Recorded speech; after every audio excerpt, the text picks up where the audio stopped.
Tema educacional em falta. Eu vou falar por que nós estamos nessa situação. É um problema cultural. Não é falta de dinheiro. É cultural. A culpa é nossa. Vocês e eu. Porque nosso povo elege políticos que não dão importância para a educação.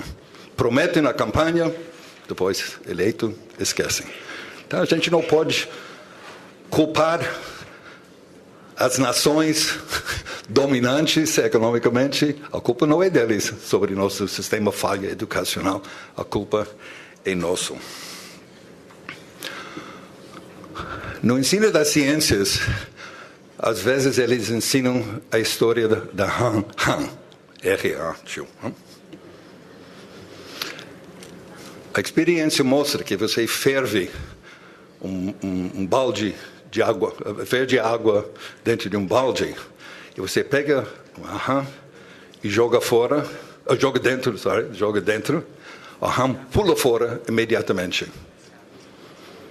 Por outro lado, se você tem um balde de água fria, você coloca a rã dentro e aos poucos aumenta o calor. Coitado do rã, simplesmente percebe só quando está tarde demais que ele está sendo cozido ou cozida, não? E não sai, e isso está acontecendo conosco, na nossa falta de mudar a nossa educação.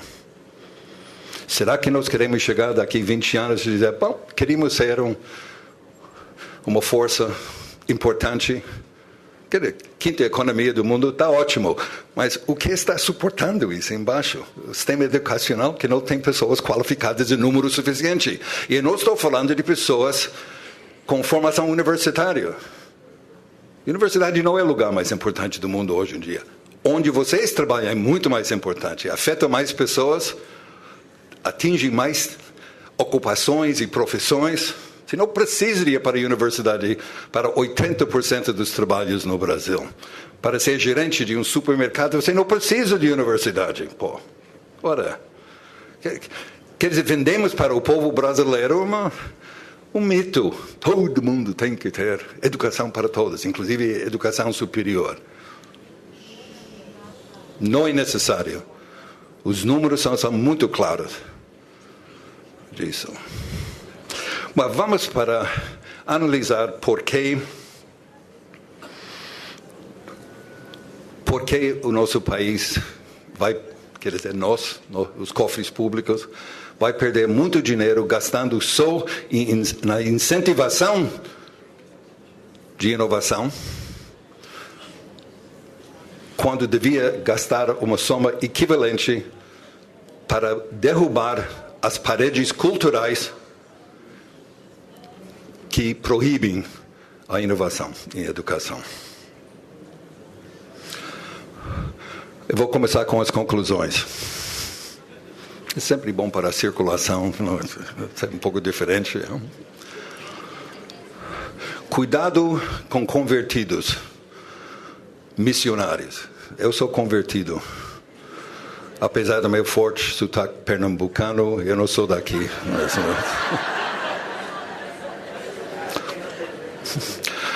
Eu tento mascarar, mas não adianta. Eu sou de Nova York, e quando eu estava fazendo pós-graduação na Universidade de Indiana, 51 anos atrás, tinha 14 brasileiras fazendo pós-graduação lá na época. Isso foi meu fim, viu?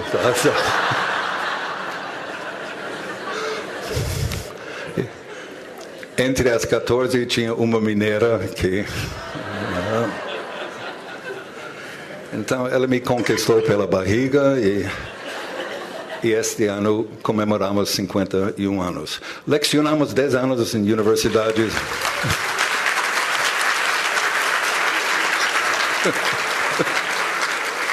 Isso é persistência, 51 anos.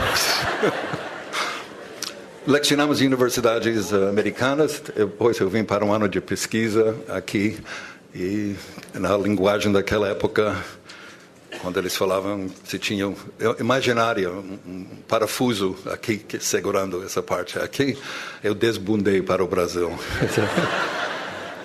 Eu não sou masoquista. Eu fico aqui porque eu gosto.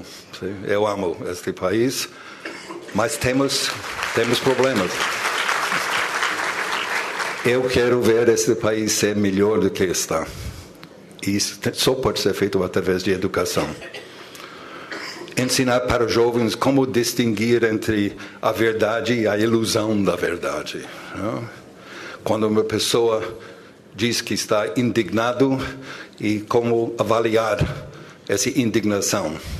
Se é justificável ou se não é justificável. Vamos dar nomes aos bois. Nós não estamos fazendo isso no Brasil. E por isso que a população brasileira elege políticos que não deviam estar lá. A culpa é nossa. Eu escrevi, está na internet, um pequeno compêndio de falácias lógicas.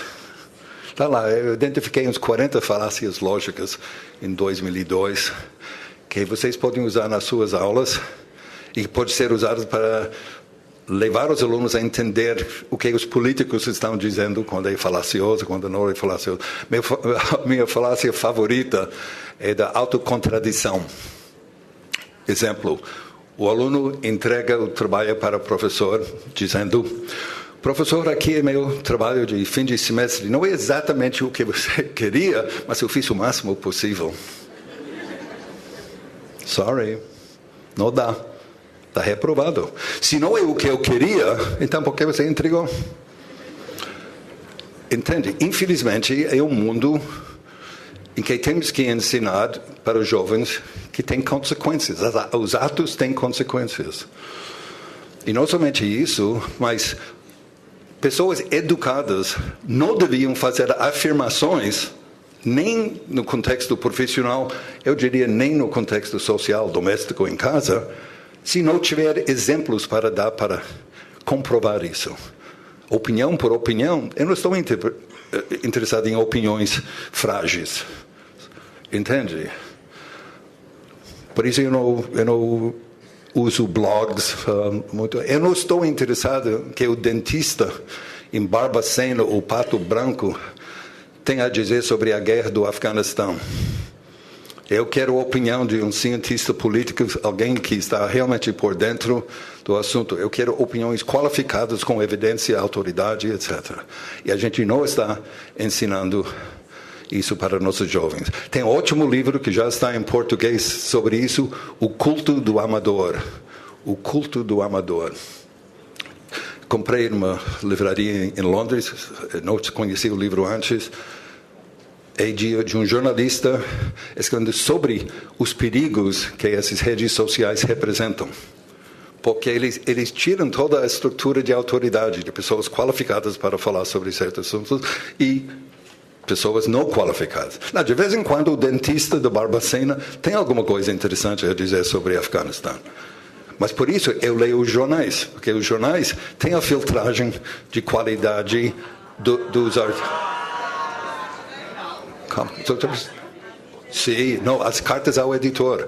As cartas ao editor, se tem os dentistas de Barbacena escrevendo lá, e de vez em quando surge uma coisa, mas foi filtrado. Quer dizer, 99,9% coisas insustentáveis, opiniões insustentáveis, mas...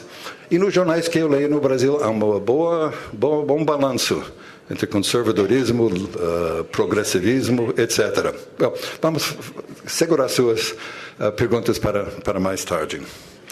Então, eu falo como convertido, estou apaixonado pelo país e eu quero que seja melhor. Por que nós não temos um prêmio Nobel? Um amigo meu, cientista brasileiro, jantou no fim do ano passado com um membro do comitê Nobel, um norueguês, e meu amigo perguntou por que o Brasil nunca conseguiu, nem em literatura, nem em ciência, blá, blá, blá. E o homem disse, é muito simples. Todo ano recebemos muitas cartas propondo nomes de brasileiros para prêmio de um tipo ou outro aqui. Mas, ao mesmo tempo, a gente recebe uma quantidade quase igual de cartas de brasileiros denigrando, acho que a palavra denigrindo os mesmos candidatos, dizendo que são ladrões, roubam ideias, isso, etc. Então a gente não sabe o que fazer, então a gente descarta tudo isso. Quer dizer, é um fenômeno cultural. Não tem nada a ver com políticas dele lá fora. E as verdadeiras inovações em educação para nós no Brasil, infelizmente, estão muito longe ainda. Inovação é a ordem do dia. Todos os governos, as empresas estão falando de inovação, mudanças, reinvenção, transformação. Nossos investimentos na promoção de inovação vão terminar, ao meu ver, não em produtos e processos novos, por causa das nossas inibições, nossos muros que evitam que empreendedores acadêmicos, empreendedores educadores tenham liberdade para criar. O que vai acabar com todos esses milhões que vão ser investidos nos próximos anos? Novos centros de suposta atuação, bem equipados, com conferências e publicações que são meramente uma mistura de ideias requentadas de empreendedorismo e autoajuda. E empregos apadrinados, infelizmente. Os espanhóis, no século XVII, nas suas colônias espanholas, suas colônias na América do Sul, criaram universidades.